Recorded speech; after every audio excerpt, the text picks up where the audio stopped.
Patuloy na nagbibigay serbisyo, pag-asa at saya. GMA Regional TV, kapuso ng bawat Pilipino.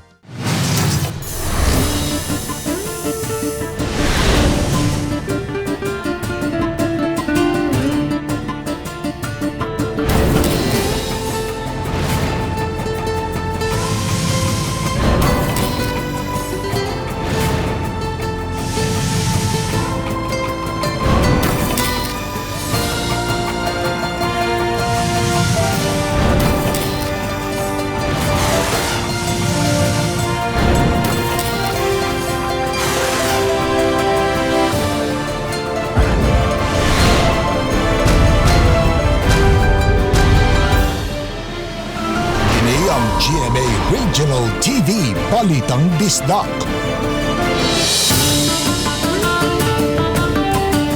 Mayong hapon, kini ang inyong GMA Regional TV, Balitang Bisdak. Ang bugtong kasaligan, kasandigan o karangpan sa mga Bisaya. Ako si Bobby Dalsar. Kamagatod sa labing dako ug mga nagunang balita nga mahinungdanon sa Central ug Eastern Visayas. Ako si Alan Domingo. Ako si Cecil Kibod Castro, live sa GMA Complex sa Dakbayan sa Sugbo. Critical care units o COVID-19 beds sa duha ka mga private hospital sa Lapu-Lapu City, puno-puno na. 90% sa mga pasyente taga Cebu City. Hazard pay sa mga frontliners sa Cebu City ug dugang ayuda sa mga apektado sa pandemic crisis mahatag. Swab test sa namatay nga pulis nga taga Talisay City, wa pa. DepEd Mandawi, gihangyo nga ma-extend ang paggamit sa City Central School isip quarantine facility. O ani ay senior citizen nga nagkataon sa social media alang sa espirituhanong katuyuan.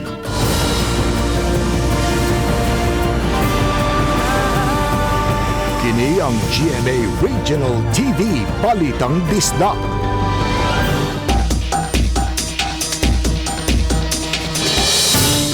Mga critical care units o COVID-19 beds sa duha ka mga pribadong tambalanan sa Lapu-Lapu City, puno-puno na.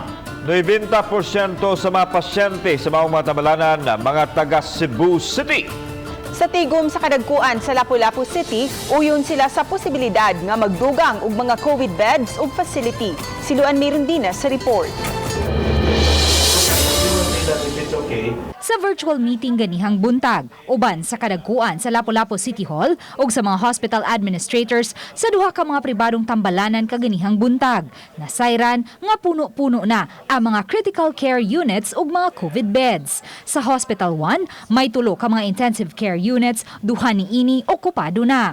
Samtang sa 25 niini ka mga COVID beds, okupado na ang 23 niini. Sa Hospital 2, nga may napo ka mga ICU, unom niini ang okupado na, samtang upat naka-reserve sa mga neonatal patients.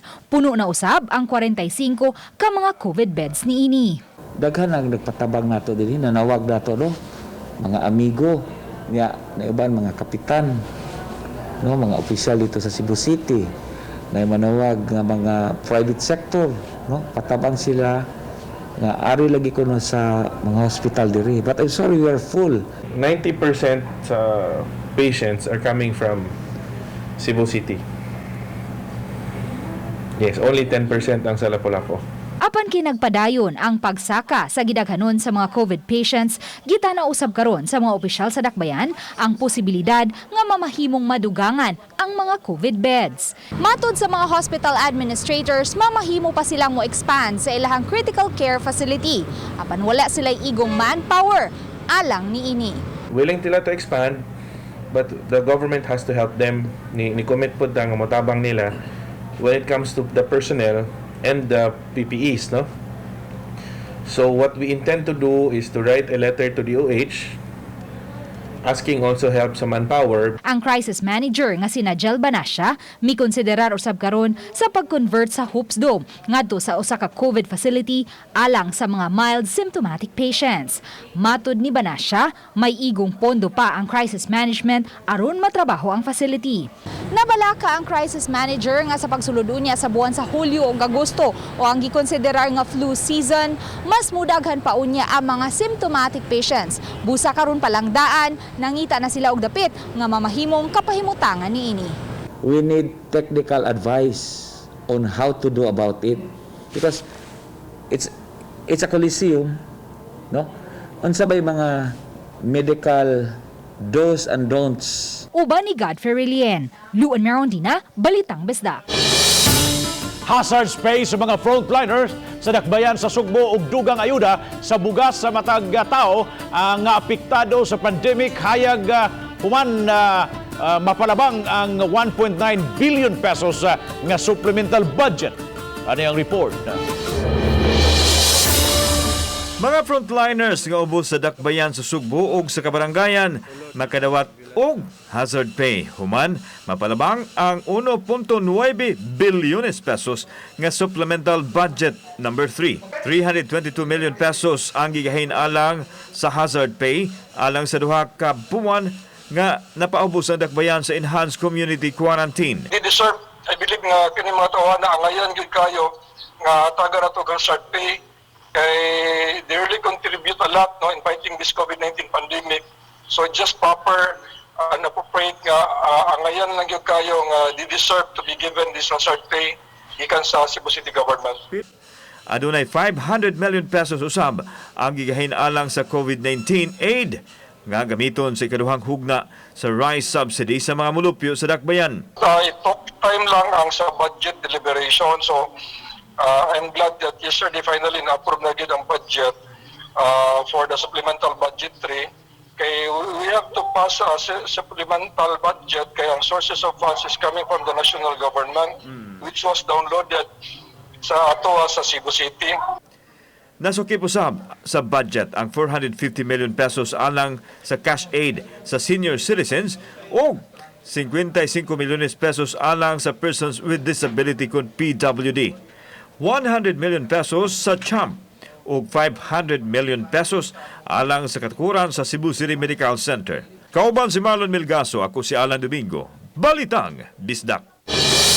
Mandawi City Hall mihangyo sa Department of Education nga tugutan sila maka-extend sa gamit sa City Central School isip quarantine facility. Ang report ni Nico Sereno.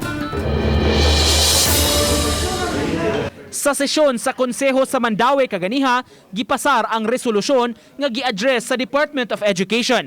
Gihangyo nila si Secretary Leonor Briones ug local DepEd officials kabahin sa padayon nga paggamit sa City Central School. Sa nahaunang kasabutan, kutob lang unta sa Hunyo 15 ang paggamit sa eskwelahan isip quarantine facility. Kini ang gidalhan sa mga pasyente sa COVID-19 sa mga asymptomatic o bakaha nagbaton og mild symptoms. Apan sa pagkakaron, padayon ang pagsaka sa mga kaso sa mga nagpositibo sa syudad. If they could still extend it, kay currently napabaya tay mga patients no nga naa sa atong isolation unit sa Central. Malaumon ang City Hall, katugtan ra sa DepEd ang ilang hangyo. Matod ni Zafra, padayon man sab ang syudad pagpangita og kabalhinan nga pasilidad apan di kini madali-dali. Nangita ta, we are really looking for there has been kanang plans kung pwede gud ba sa sports complex, but tan-awon pa gyud nato mangita pa ta og lugar gyud for that. But currently the barangays, they already have their own isolation units. Sa pagkakaron, dunay 92 ka mga pasyente nga na-admit sa quarantine facility. Uban ni June Solon, Nico Sereno, Balitang Bisdak. Usa ka PNP personnel nga gikonsiderar nga person under monitoring kun PUM sa dakbayan sa Talisay ang namatay. Apan hangtod karon di pa masuta kung unsay hinungdan sa kamatayon tungod kay wala pa may resulta sa swab test. Si Lian Sinpulan sa report. Ang ang maong pulis, nag-edad og 45 anyos taga Barangay Dumblog. Mato ni Dr. Dino Alanzado, Talisay City Health Officer, nga taod-taod na kining anaa sa isolation center sa Dakbayan nga nahimutang sa Talisay City Central School. Gikonsiderar siya nga person under monitoring ug nagpakita usab og sintomas sama sa ubo ug hilanat.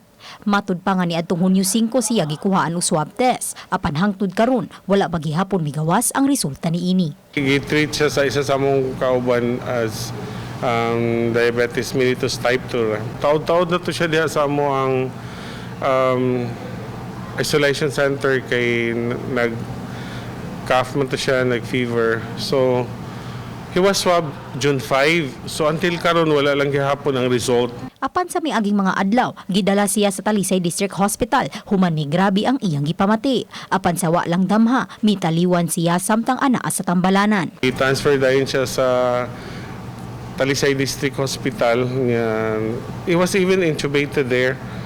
All the efforts were gone, even si Director Bernadas, si Dr. Aquino nihang yung ma-transfer yun siya dito sa Soto.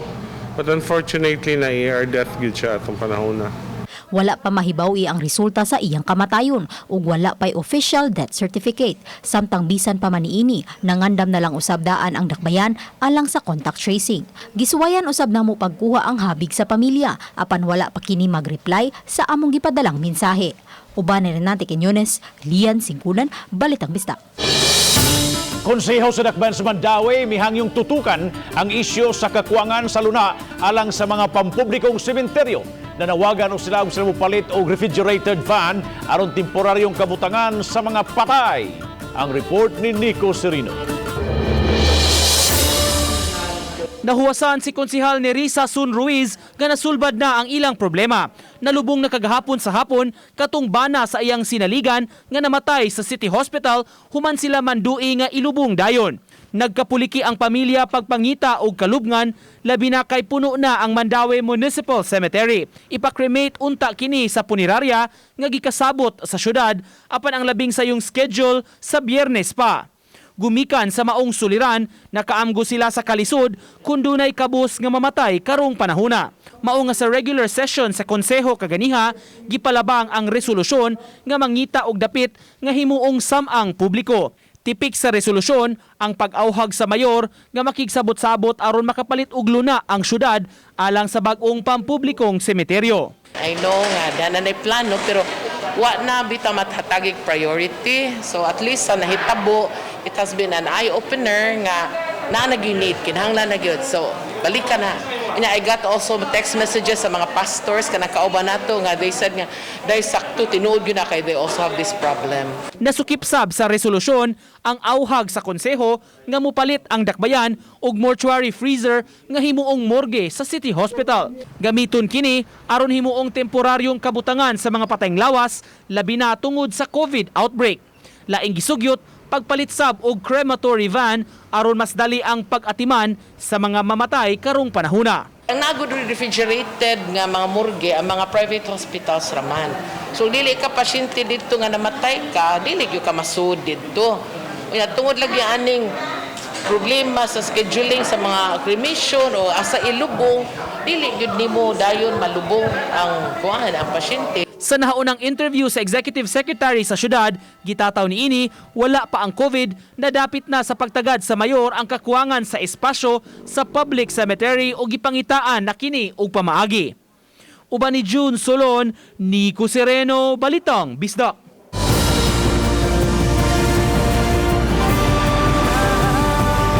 Kini ang GMA Regional TV Balitang Bisdak.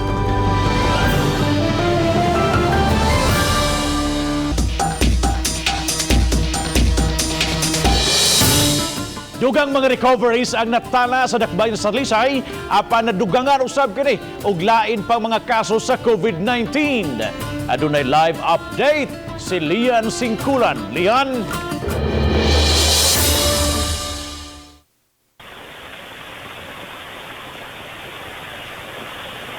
Bob, 7 ka mga recoveries ang natala sa Dakbayan sa Talisay kagahapong adlaw, samtang 5 usab ang naduga nga nagpositibo sa COVID-19.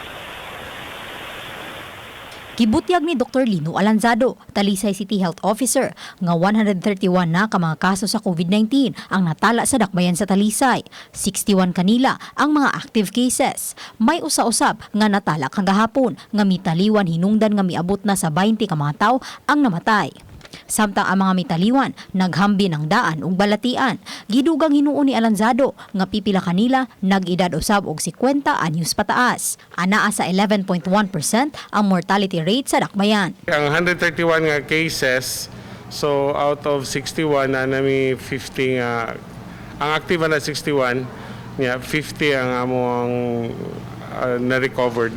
Samtang 38% usab ang recovery rate sa dakbayan. Gidugang ni Alanzado nga daghan usab ang naka-recover sa sakit ning simanaha. Karon moabot na sa 50 ang mga nangaayo sa sakit ug gani pipila kanila ang gipapauli na sa ilang tagsa-tagsa ka mga panimalay. Past 2 days ang among gibuhat is na rapid test mi sa katong mga nasa quarantine facility para ma-declare na po sila kinana pinasubay sa bagong guidelines from the Department of Health nga at least 14 days or 21 days nga asymptomatic amo na silang rapid test. Gidugang usab ni Alanzado nga 14 na lang ka mga pasyente ang anaa pa sa ilang quarantine facility. Gani aron mas healthy ug mapaboost ang ilang immune system. Naga-zumba exercise gayud sila ug gi-apply ang steam inhalation.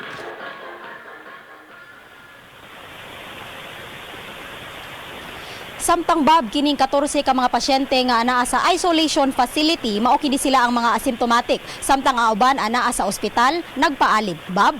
Thank you so much sa Lian Singkulan sa imong live report. Trabahanteng nagkulban og kaldero human manira ang gitrabaho ang hotel ug aniaw say magtiayong senior citizen nga taga Mindanao kinaabtan sa lockdown dinhi sa Sugbo ang nakapauli na sa ilang dapit. Sayra nato ang kalbaryo nga ilang giagian pinaagi ning report. Si Jonathan, gabi pa ang biyahe sa barko apan sayo siyang miadto sa Pier 1. Gikan siya sa gitrabahawang hotel sa dakbayan sa Mandawi nga nanirado na sulod sa 3 ka buwan. Siya ug ang iyang mga kauban anara magpuyo sa hotel nga libre atol sa lockdown apan dili sila makagawas ug wa usab sila gidawat nga suhulan. Dili makagawas kay sa isa ka kuan empleyado sa hotel isa ra ka book ang gate pass quarantine pass isa ra ka buok. Kami dili mi pauli dili mi kagawas bisan sa kawan sa kalsada. Human mahigay ang mga requisitos, makapauli na siya sa Zamboanga. Akong ginikanan sir, akong papa kuan lang pa magsasaka. Di akong mama walay trabaho, housewife lang.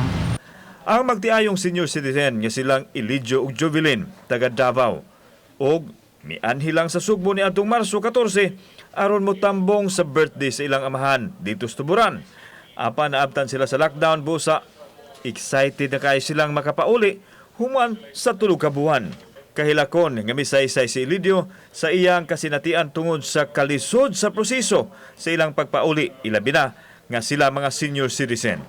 Nahadlok man silang musakay sa barko kay base na ay COVID, apan bahala na lang basta makapauli aron makauban na ang ilang mga anak ug apo. Karon ra gyud mi naka lugar ani kay sige man ko kuan god lockdown god nya kani ang gi-quarantine pa man mi pag-utro kay miingon mi nga maulit na jud mi kay portindugayan na jud namo dire. O nya gipa-utrohan man mi kani ang quarantine jud. Dili lalim ang kami nga gibati lang mo gid eh. Di kapungan. Di kapungan. Nga sa kalipay ba? Nga bakauli gimi o nga phone. O what na magimi dito sa nasipit. Travel pig mga 5 ka oras. Pipila lang sila sa mga local stranded individual nga nag-antos ug madugangan pa ang kalbaryo inig-abot sa ilang dapit kay ipaubos naman usab sila sa kwarantinas. Kauban si Marlon Milgaso, ako si Alan Domingo. Balitang Bisdak. Dugang 22 ka mga COVID positive ang natala sa dakbayan sa Lapu-Lapu karong adlaw. Duha kanila mga kawani sa City Hall ug usa ka police officer. Siluan Mirundina sa report. Sa 22 nga nadugang nga mga COVID positive case sa Lapu-Lapu City, 11 niini ang anaa sa Tambalanan. Ang 11 pulos mga bag-ong kaso sa COVID-19. Sa mga bag-ong konpermadong kaso, duha kanila mga kawani sa City Hall. Samtang ang usa, 15 opisyal sa PNP, kasamtangang na-admit sa usa ka pribadong tambalanan sa Cebu City. Samtang ang laing 11 resulta sa gipahigayong contact tracing sa Barangay Paho, Pusok, Luok ug Ibo. Sa manamo buhaton karon, mga tubi sa lugar, no? I-verify na mo, then i-isolate. And then, meaning isolate na to, kung doon ay, kung dili mo allow ang lugar nila dalon sa isolation facility.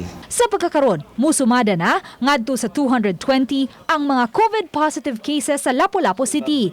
16 niini nakalas samtang 69 na ang nangaayo ug nakauli na sa ilang panimay. Uban ni Godfrey Rilien, Luan Marondina, Balitang Besda. Governor Gwen Garcia mo apilar sa habig sa dakbayan sa Talisay o ibalik ngadto sa General Community Quarantine gikan sa kasamtangan karon nga modified enhanced community quarantine. Pipila sa mga mayor sa kalungsuran mipaluyo sa hangyo sa mayor sa dakbayan sa Talisay. Ang report ni Fee Marie Dumabong. Atol sa consultative meeting ni Gobernador Garcia uban sa mga mayor sa lalawigan ug sa mga pangulo sa dagkayang ahensya sa gobyerno kagahapon sa hapon. Iyang gibutyag nga siya ang moapilar sa habig sa dakbayan sa Talisay nga ibalik kini sa GCQ. Ubo sa IATF Resolution Number 30S-2020, gitagan og gahom ang mga provincial governor kabahin sa status sa mga lungsod ug component cities ubo silang jurisdiksyon. Matod sa gobernador nga lakip sa nasurpresa si DILG Undersecretary Ipi Macodinsing kung nganong napaubos ang Talisay City sa MSCQ, samtang ubang bahin sa lalawigan ang ubos na sa GCQ. Mipaluyo usab kang Talisay City Mayor Samsam Gulyas ang ubang mga mayor sa kalungsuran. Authorized to impose, lift, or extend ECQ upon the concurrence of the regional.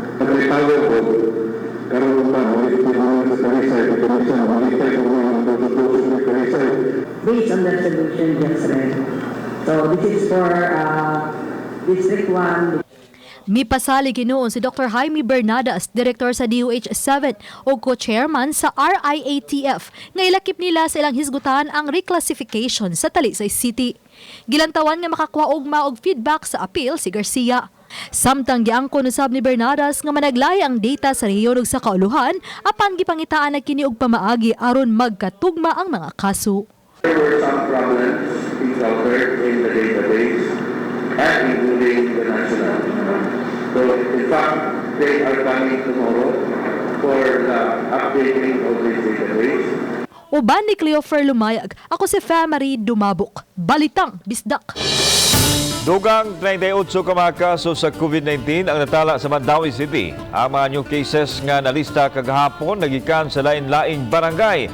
Labing daghan ang gikan sa sitio Lapyahan, Barangay Lamugon. Gumikan nini, misaka na nga sa 491 ang kumpirmadong kaso sa Tibok Dakbayan. Hinoon, adunay 147 ka mga recoveries nang natala. Nagpabilin karon nga adunay 211 ka mga active cases ang Dakbayan sa Mandawi.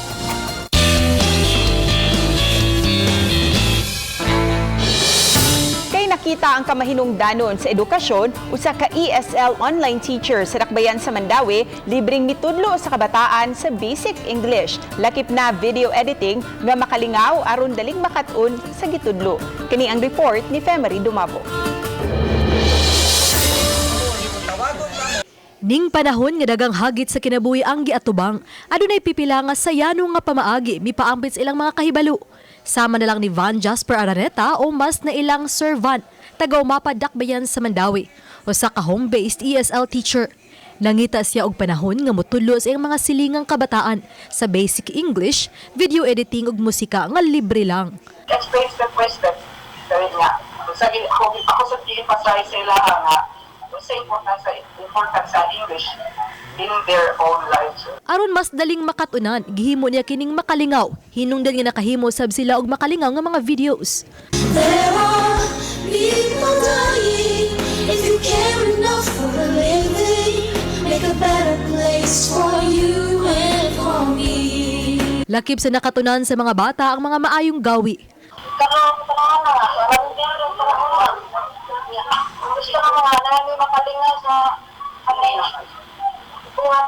Mga mag-survive, kaya mangitagol, kaya mag-ads mga doang mo, personality mo dyan ma'am, rin sa bahay, nga na ba, para ko nakatroniya ka lang.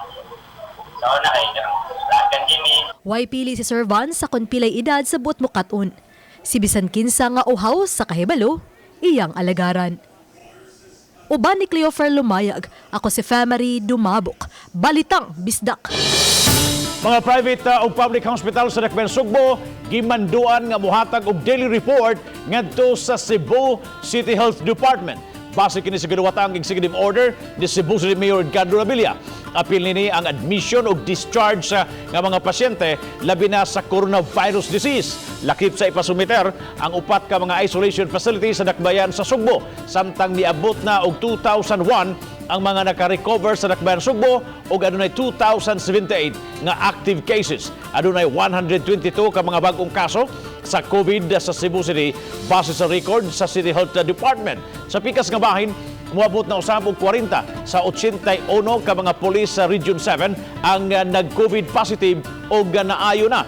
Duha ka mga pulis ang namatay tungod sa naasoy maong balatian. Maabot sa 80 ka mga tao ang bisita sa Lapu-Lapu City Police atol sa unang adlaw sa pagpatuman sa ordinansa nga mandatory nga pagsulob og face mask. Gilibot sa masakop sa Lapu-Lapu City Police ang nagkalain-laing dapit sa Dakbayan ug nabantayan nga daghan ang wa magsulob og face mask. Kay unang higayon pa man kadto silang nasita, direpriman lang una sila. Usa ka libo ka pisos ang multa alang sa ikaduhang kalapasan og 3,000 pesos sa third offense. Ato silang gi-record na nato sila para next time around kung mao gyapon sila madakpan, magka-penalty na sila. Dulan sa 1 ka milyon ka mga tinun-an ang nakapa-enroll sulod niining tuig tingtungha sa Region 7. Matud ni Director Salustiano Jimenez sa DepEd 7 nga nagpadayon pa hangtod karon ang enrollment alang sa mga pampublikong tunghaan. Matud sa direktor, usa kini katimaan nga daghang mga tinun-an ug mga ginikanan nga interesado nga mopadayon sa klase karong tuiga. Samtang giklaro ni Director Jimenez nga gikinahanglan ang mga private school mangayo og pagtugot sa DepEd sa dili paablihan ng ilang klase. Gusto ang DepEd nga masiguro nga mutuman sila sa health protocols nga gilatid sa IATF. Ang mapakyas pagtuman sa lagda adunay tulubagon. Pagkakaroon ang ato ang gi-emphasize god pagawas nga isyuan sa ato ang field is that no face-to-face god. So private schools, if they opt to open even earlier August 24, must conform with the guidelines which is no face-to-face, kuan gyud siya, online ra gyud. Oo. Napunan usab ang kaso sa COVID-19 sa lalawigan sa Bohol human nagpositibo ang usa ka locally stranded individual o LSI. Sumapa ni Bohol Governor Arthur Yap ang naisgutang LSI taga Dakbayan sa Tagbilaran. Niabot kini gikan dinhi sa Dakbayan sa Sugbo niadtong Hunyo 6. Kasamtangan siyang gi-isolate niadtong Mayo miaging adlaw.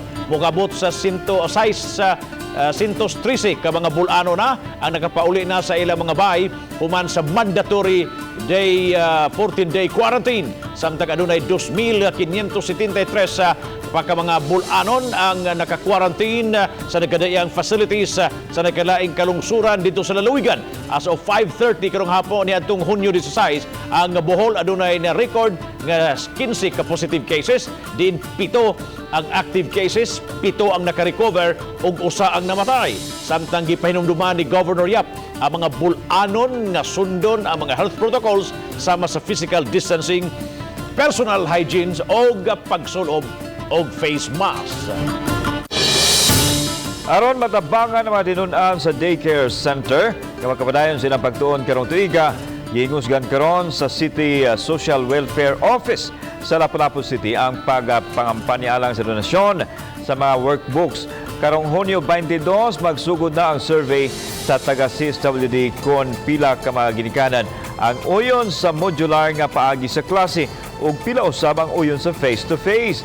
Ang Lapu-Lapu City adunay 143 ka mga daycare centers ug sa nakalabayng tuig adunay 5,250 ka mga enrollees.